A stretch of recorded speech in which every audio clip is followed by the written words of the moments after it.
Ukraine के राष्ट्रपति अकेले पड़ जाने की बात कह रहे हैं, लेकिन क्या ये लगभग दिखाई नहीं दे रहा था पहले से ही कि उनके साथ क्या होने वाला है।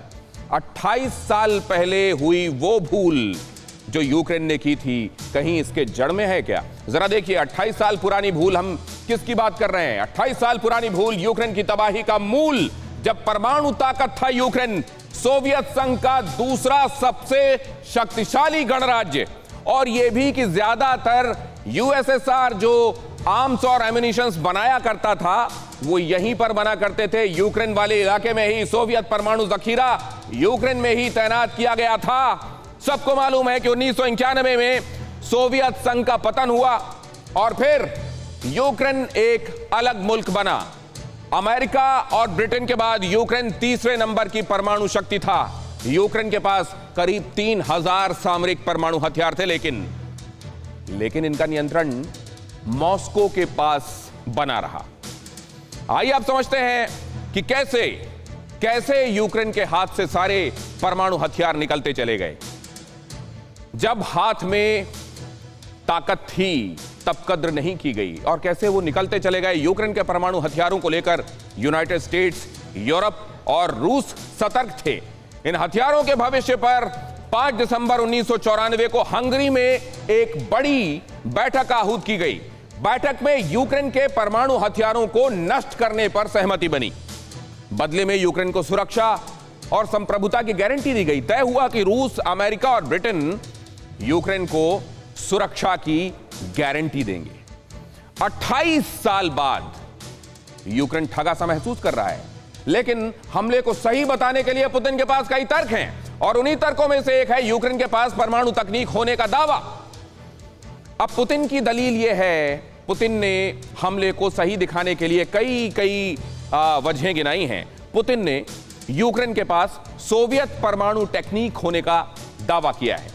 पुतिन का कहना है कि यूक्रेन उससे न्यूक्लियर हथियार बनाना चाहता है, उसके पास टेक्निक है और वो न्यूक्लियर हथियार डेवलप कर लेगा। यूक्रेन के विदेश मंत्री का बहुत बड़ा दावा इस बीच।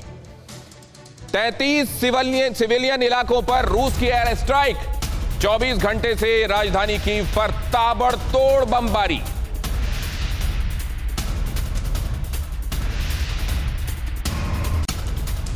और वहीं लंदन में यूक्रेन के राजदूत की नेटो से गुहार, रूस के विमानों के लिए यूक्रेन का एयर स्पेस बंद हो, यानी कि फैसला लिया जाए। और ये मांग की है, ये अपील की है लंदन में यूक्रेन के राजदूत ने नेटो से, गुहार लगाई है रूस के विमानों के लिए यूक्रेन का एयर स्पेस बंद हो। हमारे साथ श्याम कुमार जी भी मौजूद हैं। श्याम कुमार जी, जिस 28 साल पहले की हम भूल की बात कर रहे थे, क्या ये सिलसिला शुरू हो चुका था तब से? क्योंकि पुतिन के मन में जो तब था वो पुतिन के मन में आज भी है, और अगर वो भूल नहीं होती तो आज यूक्रेन की हालत नहीं होती, नेटो की तरफ उसे इस तरह से ना देखना पड़ता, इतना शक्तिशाली बना रहता वो। रशिया और यूक्रेन की जो ये लड़ाई जारी है 2 दिनों से, ये काफी दिनों से सुलग रही थी।